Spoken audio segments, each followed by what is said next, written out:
les troupes ukrainiennes ont de nouveau tenté de frapper Moscou avec un drone. Grâce au travail bien coordonné des équipes de défense aérienne, le drone a été détruit à l'approche de la capitale régionale d'Istra. Les troupes ukrainiennes ont lancé des frappes avec des armes à sous-munitions contre le village frontalier d'Urazovo, dans la région de Belgorod.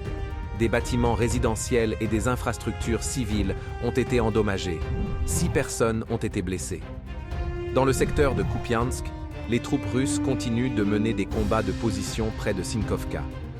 Malgré des pertes importantes, le commandement ukrainien entend empêcher la perte de territoire sur la rive est de l'Oskol. Près de Bakhmout, les troupes ukrainiennes continuent de rassembler des forces supplémentaires et de faire une rotation de leurs unités. Pour le moment, les attaques ennemies se limitent à de rares sorties près de Kleshevka.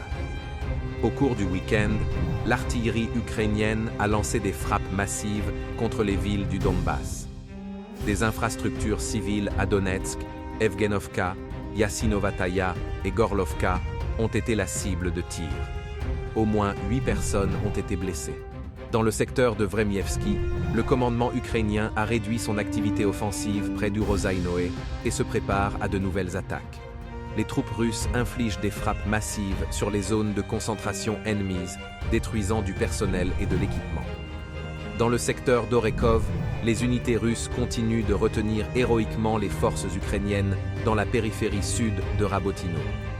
Néanmoins, au prix de pertes importantes, l'ennemi parvient à progresser à l'ouest de Verbovo.